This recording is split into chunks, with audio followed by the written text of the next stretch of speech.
Selamat bertemu para jemaat sekalian. Kita harus tetap memakai masker. Nah, izinkan saya untuk melepas masker sementara kita akan memulai ibadah ini. Tapi Bapak Ibu, jangan lupa untuk tetap memakai masker meskipun barangkali di rumah masing-masing, tapi kita perlu menjaga karena sekarang sudah hampir 10.000 ya, kemarin 9.000 lebih yang terpapar COVID-19. Mari kita mulai ibadah kita pada hari Minggu ini. Mari kita berdoa terlebih dahulu. Bapa kami dalam surga, kami ingin serahkan pertemuan kami pada hari ini ya Tuhan ke dalam tangan Tuhan. Meskipun kami masih tetap tidak dapat bertemu, tetapi ya Tuhan, kami tetap bersyukur bahwa kami masih dapat mengikuti ibadah pada hari ini. Kami berdoa juga supaya Tuhan menolong setiap kami, membukakan pikiran kami, hati kami, sedemikian rupa ya Tuhan, supaya kami boleh betul-betul mendengarkan suara Tuhan, sekalipun kami berada di rumah masing-masing. Terima kasih ya Tuhan, kami serahkan waktu di depan kami ke dalam tangan-Mu. Di dalam nama Tuhan kami, Yesus Kristus, kami berdoa. Amin. Mari kita membaca dari Kisah Para Rasul pasal yang pertama. Kita akan membaca ayat 12 sampai dengan ayat 14. Kisah Rasul pasal pertama ayat 12 sampai dengan ayat yang ke-14. Demikian firman Tuhan. Maka kembalilah rasul-rasul itu ke Yerusalem dari bukit yang disebut Bukit Zaitun yang hanya seperjalanan sabat jauhnya dari Yerusalem. Setelah mereka tiba di kota, naiklah mereka ke ruang atas tempat mereka menumpang. Mereka itu ialah Petrus dan Yohanes, Yakobus dan Andreas, Filipus dan Thomas, Bartolomeus dan Matius, Yakobus bin Alfeus, dan Simon orang Zelot, dan Yudas bin Yakobus. Mereka semua bertekun dengan sehati dalam doa bersama-sama dengan beberapa perempuan serta Maria ibu Yesus dan dengan saudara-saudara Yesus. Sampai sekian kita membaca firman Tuhan. Bapak Ibu sekalian, kalau kita memperhatikan tantangan masa kini daripada gereja, apakah yang menjadi tantangan terutama bagi gereja pada masa kini? Ya, apakah kita pada masa kini misalnya mengalami kesulitan di dalam kita berkumpul? Ya, kita tidak bisa melakukan kebaktian. Kita harus melakukan kebaktian tetap online, sebagainya. Ya, apa yang dihadapi oleh gereja? Ya, atau apakah sebenarnya gereja itu ditantang untuk bersuara bagi social issue? Misalnya kita perhatikan kalau evangelical, gereja-gereja Injili, biasanya kita kurang bersuara untuk masalah-masalah sosial. Misalnya pengentasan kemiskinan, mengenai masalah ekologi, misalnya sampah plastik. Kita barangkali nggak pernah khotbah begitu ya di gereja. Masa urusin sampah plastik begitu kan? Ya. Nah, jadi itu tapi bukan merupakan tantangan daripada gereja. Ya. Nah, misalnya hal yang lain misalnya. Wah, itu masih sering dikotbahkan oleh beberapa pengkhotbah. Misalnya, kenapa nih jemaat tidak melakukan penginjilan lagi? Ya, kita semua senang aja dalam keadaan kita sekarang dan kita tidak menginjil.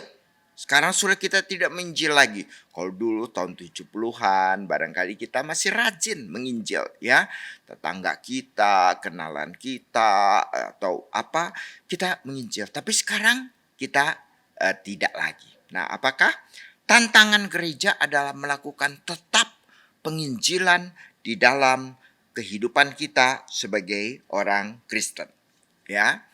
Tentu saya rasa masalah penginjilan ya tentu merupakan masalah di mana gereja merasa wah jemaat kurang terlibat di dalam penginjilan ya. Saya tidak setuju dengan adanya komisi misi seolah-olah mereka doang yang menginjil. Padahal sebenarnya itu adalah tanggung jawab semua kita. Kita semua adalah orang misi. Buat apa sebenarnya kita dibikinin komisi lagi? Komisi seolah-olah yang terlibat itu hanya segelintir orang. Sekian yang masuk komisi doang. Yang lainnya nggak usah. Ya, yang paduan suara komisi paduan suara. Yang ini komisi misi. Salah itu pemikiran. Emangnya kalau misi itu tugas daripada hanya 1-2 orang di dalam gereja? Tentunya tidak. Ya, misi adalah tanggung jawab daripada setiap kita di gereja sebagai anggota gereja, ya. Nah, itu memang merupakan sebuah tantangan besar bagi gereja, ya. Tapi apakah itu yang menjadi tantangan bagi kita? Nah, saya rasa itu bukan yang terpenting, ya. Jelas sih penginjilan merupakan masalah sangat penting, tapi bukan barangkali yang terpenting di dalam gereja yang merupakan tantangan bagi gereja pada masa kini. Gereja pada masa kini, ya. Nah, kalau kita perhatikan tantangan apa sih yang paling besar di dalam gereja? Sederhana. Bukan masalah-masalah sosial, bukan masalah-masalah isu-isu zaman sekarang, bukan persoalan tugas-tugas kita sebagai orang Kristiani, tapi satu hal ya yang merupakan tantangan terbesar adalah bagaimana memotivasi jemaat untuk bisa berdoa. Aneh nih saudara-saudara. Kok berdoa itu mesti dimotivasi lagi? Kok orang Kristen bisa nggak berdoa? Kok orang Kristen mesti disuruh? Kok orang Kristen mesti didorong? Tapi itu adalah kenyataan. Kalau kita melihat misalnya gereja-gereja Injili. Persekutuan doa itu adalah acara yang paling tidak disukai, tidak populer, tidak disukai oleh jemaat. Jemaat 3.000. Yang doa berapa? 50. Berbeda sekali. Di mana itu yang 2.950 orang Kristen? Nah, gereja berulang-ulang mencoba memberikan motivasi bagi Bapak Ibu sekalian, termasuk hari ini memotivasi Bapak Ibu kembali untuk berdoa, tapi orang Kristen tetap tidak berdoa. Something wrong between us. Mesti ada yang salah. Bagaimana kita sebagai orang Kristen kita tidak bisa berdoa? Ya mungkin kita berdoa setiap hari sih berdoa ya. Jadi kita tidak merasa perlu untuk misalnya kita berdoa ke gereja misalnya kan. Kita bilang oh kita sudah doa kok ya. Ada teman yuk ikut yuk kita berdoa. Oh saya sudah berdoa setiap malam saya berdoa ya saya selalu mendoakan begitu kan. Jadi tidak ada tuh persekutuan doa di dalam gereja. Tidak laku, sepi, tak ada peminat. Aduh kita sebenarnya mesti sangat sedih saudara. Nah itu baru berbicara berdoa. Coba Kak kalau kita misalnya berdoa. Mari kita berdoa dengan jujur. Ada satu buah gereja menyelenggarakan acara. Mari kita berdoa dengan jujur. Sebab orang Kristen biasanya berdoa tidak jujur. Ya, cuma minta-minta doang. Lalu alasannya macam-macam. Ya, padahal bukan. Itu cuma seolah-olah bohongin Tuhan gitu. Selalu bohongin Tuhan. Begitu ya. Doa jujur. Ya.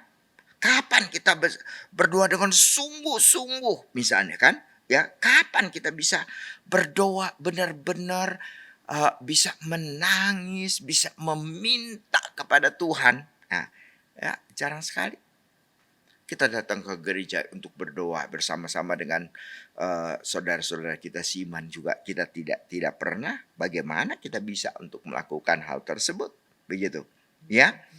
Kenapa sih sebenarnya? Kenapa sebenarnya kok orang Kristen jadi begini ya? Kok orang Kristen jadi begini macamnya? Nah, kalau kita perhatikan ya Bapak Ibu sekalian, sebenarnya 300 atau 400 tahun yang lalu ya, 300 atau 400 tahun yang lalu ada masa yang disebut sebagai masa pencerahan ya, atau the age of enlightenment. Ya, Bapak Ibu, memang itu istilah berada bukan di dalam sejarah barangkali ya, tapi berada di dalam sejarah filsafat. Ya, the age of enlightenment ya, menjadi puncak pada waktu itu pada waktu Immanuel Kant ya, sehingga orang-orang kira-kira supaya gampang keinget kapan sih the age of enlightenment, mereka memberikan angka 1750 supaya gampang ingat ya, kita persisnya nggak ada itu masa the age of enlightenment ya. Bahkan kita sudah mulai sebelum-sebelumnya dari abad 17, dari 1600-an itu sudah dimulai. Misalnya seorang filsuf ya dari Prancis yang bernama Descartes ya, 1600-an ya. Beliau adalah bapak daripada rasionalisme ya, bapak dari rasionalisme. Nanti kemudian di Inggris muncul empirisme, lalu di Jerman nanti pada masanya Immanuel Kant dia menggabungkan rasionalisme dan empirisme ini di dalam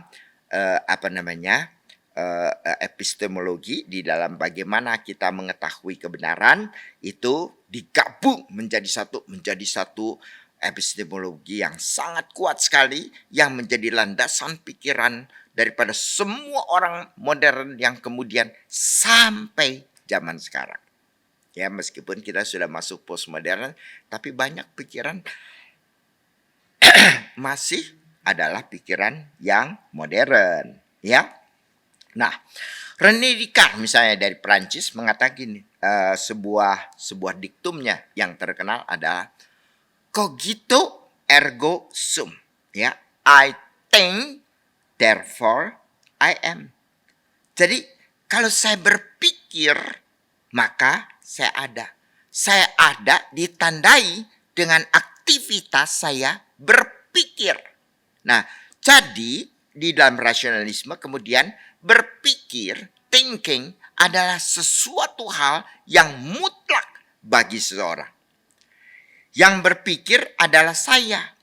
Ya, bukan orang di luar saya. Saya tidak menyuruh orang untuk berpikir untuk saya, tapi saya berpikir sendiri. Saya memikirkan persoalan saya sendiri, menentukan nasib saya sendiri, melakukan apa yang saya mau itu sendiri.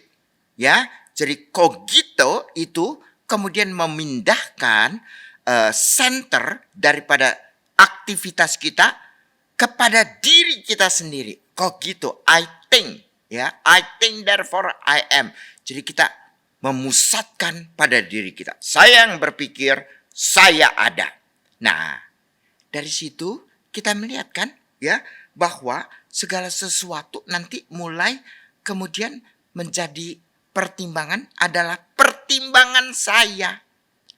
Ya, pertimbangan daripada saya. Saya karena saya yang berpikir, ya, I think, therefore I am. Maka pertimbangan-pertimbangan itu dilakukan oleh saya. Nah, dibantu lagi dengan kemajuan daripada ilmu pengetahuan dan teknologi mulai dari abad 17 sampai sekarang ini, maka kita lihat bahwa itu seolah-olah menunjang diktum daripada saya ini berpikir, saya berpikir, saya berpikir. Nah, manusia mulai berpikir. Ya, jadi sekarang begini. Segala sesuatu ada di dalam diri saya. Saya memutuskan segala apa itu dari diri saya. Begitu kan? Nah, jadi disitulah kita lihat Tuhan mulai dikepinggirkan. Ya, Tuhan mulai dipinggirkan. Ya, maka kemudian doa kita menjadi doa yang trivial. Ya, menjadi doa yang asal aja, trivialization of prayer. Kalau saya istilah bahwa doa kita dengan zaman modern ini kan kemudian menjadi sebuah doa yang ecek-ecek, ya, doa yang ya asal aja. Itu namanya trivialization of prayer daripada doa-doa daripada kita. Disebabkan apa? Disebabkan oleh zaman modern ini. Di zaman dengan filsafat itu adalah zaman pencerahan itu, ya, yang dirintis misalnya oleh filsuf-filsuf seperti Descartes, begitu ya, nanti filsuf-filsuf empiris di Inggris, lalu kemudian ke Jerman oleh Immanuel Kant, ya. Nah, Bapak Ibu sekalian, coba Bapak Ibu lihat, ya. Kalau dulu orang sakit, pasti mereka berdoa. Pasti mereka berdoa. Oh, Tuhan tolong saya. Ini saya sakit begini, begini, begini. Begitu kan? Kalau sekarang, kita sakit apa? Batuk. Minum obat batuk aja. Ada banyak macam di televisi iklannya, macam-macam. Bapak Ibu tinggal pilih mau obat batuknya mana. Mau yang mahal ada, mau yang murah ada. Ya, yang murah ya batuknya berhenti, tapi segala-galanya suka kadang-kadang langsung berhenti. Gitu kan, ya? Atau yang mahal, pelan-pelan, begitu ya, dan sebagainya. Kita ya mungkin kita berdoa nih, kita kena flu, Tuhan, hari ini saya kena flu, Tuhan tolong sembuhkan. Itu mah ecek-ecek, trivial, ya, bohongan. Kita lebih percaya pada Panadol, kita lebih percaya pada Bodrek, begitu, ya. Nah, kita lihat kan, centering daripada semua usaha ini adalah pada kita. Kecuali kalau kita terpapar. Sekarang Bapak Ibu, COVID-19 misalnya. Ya, kita anggap ecek-ecek sih masih. Ya, sebelum kita terpapar. Nah, kalau kita kena positif, kalau kita OTG, orang tanpa gejala, ya kita tinggal menyendiri, tinggal isolasi mandiri. Tapi coba Bapak Ibu lihat ya. Kalau orang-orang itu yang terpaksa masuk ke ICU, mesti Bapak Ibu mestinya dibawa ke sana untuk belajar. Bagaimana orang itu tidak bisa napas, ya, karena sehingga harus dibantu dengan ventilator. Gak bisa napas, paru-parunya itu dipenuhi oleh selaput sehingga mereka tidak bisa, kayak orang tenggelam. Rasanya apa tuh? Rasanya apa? Sehingga biasanya orang di ICU akhirnya terpaksa tidak sadarkan untuk menolong dia. Kalau nggak kesian, dia seperti orang terus di dalam air, kelelep, nggak bisa napas. Begitu. Nah, kita belum pernah lihat sih, begitu ya. Sehingga kita terhadap COVID-19 ini kita terlalu sembarangan, ya. Kita sembarangan. Nah, bagaimana dengan jemaat awal? Apa jemaat awal begitu kayak kita? Enggak ya. Ini Tuhan Yesus sudah naik nih ke surga, bukan? Tuhan Yesus naik. Sudah dipesankan oleh Tuhan Yesus semula. Kamu jangan kemana-mana. Bukan karena COVID-19 ya. Kamu jangan kemana-mana sampai nanti Tuhan menunjukkan waktunya. Kamu tidak bisa kemana-mana. Nggak tahu berapa hari. Apa dibilangin? Kamu jangan kemana-mana ya sampai hari Pentakosta. Nggak dibilangin. Pokoknya kamu jangan kemana-mana. Nah, mereka kembali dari Bukit Zaitun pada waktu kenaikan daripada Tuhan Yesus, lalu kembali ke Yerusalem. Setelah mereka di Yerusalem, apa yang mereka lakukan? Mereka naik ke atas, ya, dan mereka dengan sehati berdoa. Yesus sudah bangkit nih. Yesus sudah bangkit nih. Bagaimana dengan kita nih? Bagaimana dengan kita nih? Ya, apakah kita ini harus begini nih, harus begitu, harus bagaimana? Apa yang harus kita kerjakan nih dengan kenaikan daripada Tuhan kita ke surga? Mereka datang untuk apa? Dikatakan di dalam ayat 14, mereka semua bertekun dengan sehati, sama-sama 11 murid bersama-sama dengan pemilik rumah tentunya ya, dengan perempuan-perempuan yang ada ya. Mereka tuh bertekun tekun dengan sehati di dalam doa bersama-sama dengan beberapa perempuan. Seperti Maria ibu Yesus dan saudara-saudara Yesus dan sekalian semua. Mereka berdoa sehati. Itu yang gereja kehilangan. Kita tidak datang berkumpul berdoa dengan sehati, tidak. Ya, kita tidak ada kesehatian di dalam kita berdoa. Kita naikin pokok doa ya itu lagi. Saya kemarin mengikuti persekutuan doa, ya. Saya berpikir begini. Sebenarnya setiap kali kita mengikuti persekutuan doa, jangan pikir bahwa kita mau menaikkan doa kita agar terkabul apa segala. Tidak. Waktu persekutuan doa, kita mesti bertanya, apa Tuhan senang ngobrol kita di dalam persekutuan doa kita? Atau dia bosen? Minta lagi, minta lagi, minta lagi, minta lagi. Yang diminta itu lagi. Ya, bangsa dan negara lah, COVID lah. Orang udah bosen dengernya. Sampai satu hari saya khotbah, pokoknya Bapak jangan ngomong COVID ya. Udah bosen. Udah 1000 kali di sini ngomongnya COVID melulu. Begitu kan? Yang khotbah. Gitu kan? Wah, kita tidak boleh ngomong gitu. Ya. Lalu kemudian minta kesembuhan lah, minta kaya lah. Udah, cuma itu aja. Gak pernah kita datang.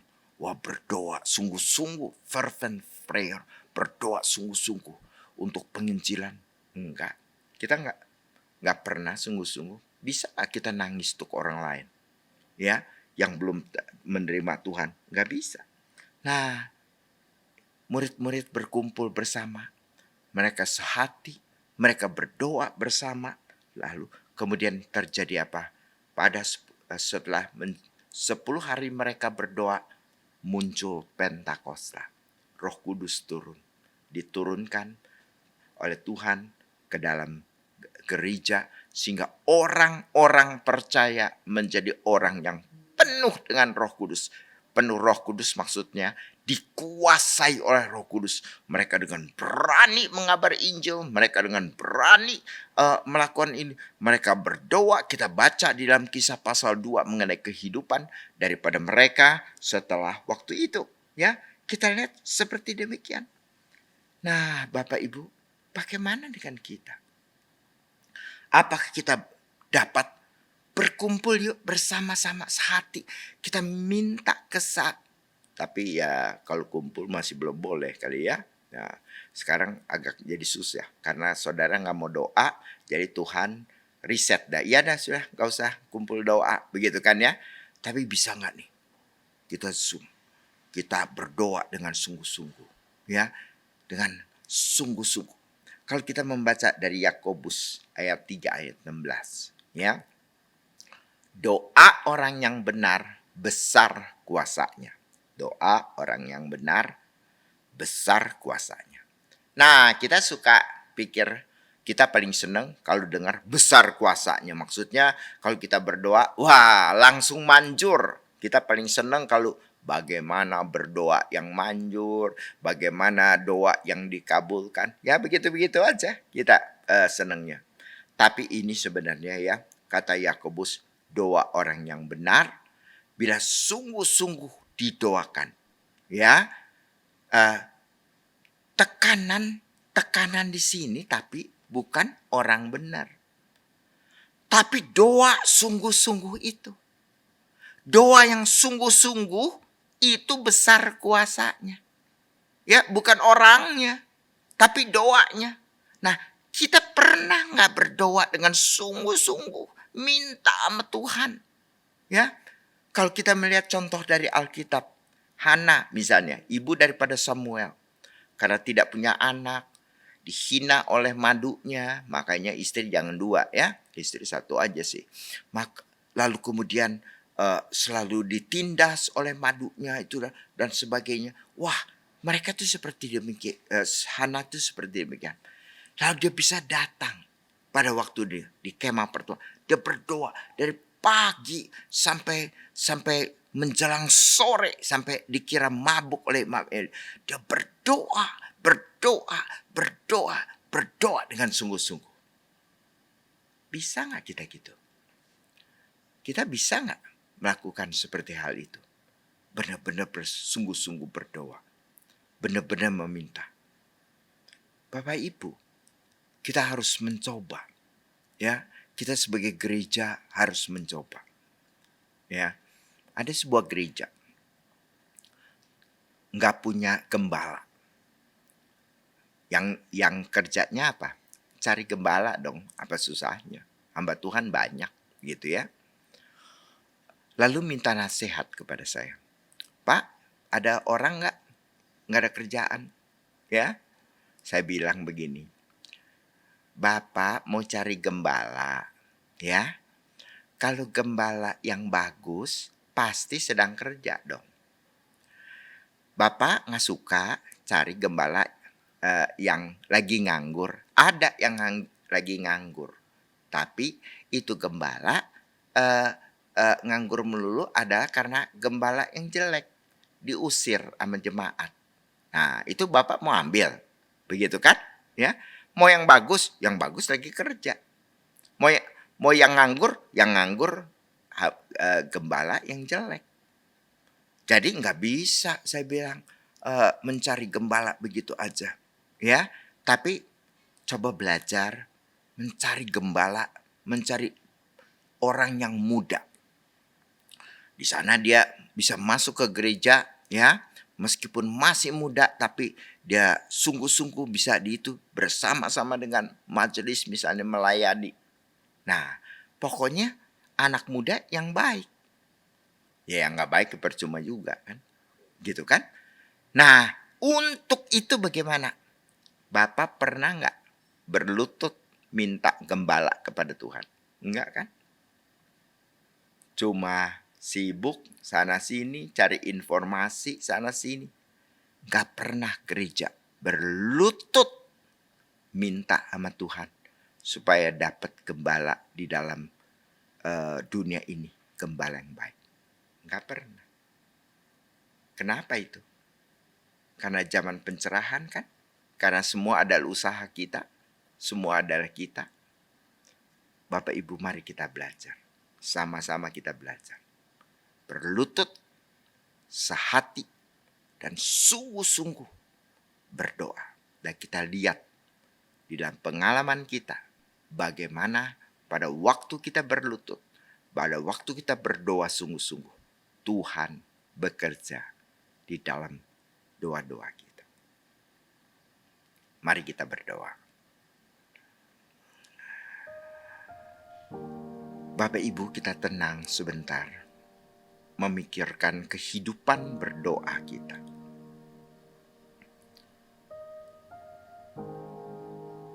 Apakah saya mempunyai suatu waktu di mana saya berdoa dengan sungguh-sungguh di hadapan Tuhan? Dengan jujur di hadapan Tuhan.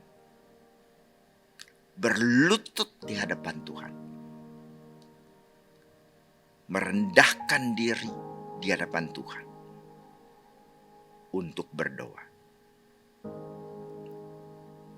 Kapan terakhir Bapak Ibu bisa berdoa demikian? Itulah tantangan utama bagi gereja.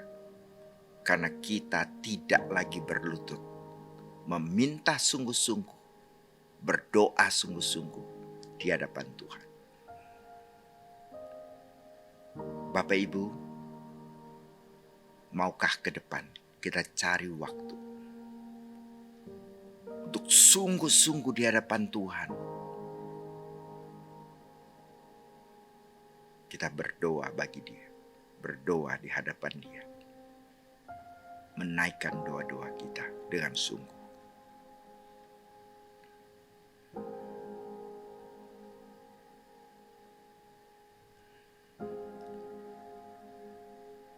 Bapa dalam surga, tolong kami supaya kami dapat mempunyai hati yang berdoa seperti para murid-murid. Kami boleh sungguh-sungguh menaikkan doa-doa kami, berlutut di hadapan Tuhan dengan rendah hati, menaikkan doa-doa kami yang sungguh-sungguh dan yang jujur di hadapan Tuhan. Tolong kami ya Tuhan, di dalam pengalaman-pengalaman berdoa kami, supaya dengan demikian kami boleh sungguh-sungguh menikmati doa-doa kami di hadirat Tuhan. Pimpin jemaat-Mu ya Tuhan, berikan kepada mereka pengalaman. Kami serahkan semua ini ya Tuhan, di dalam nama Tuhan kami, Yesus Kristus. Amin.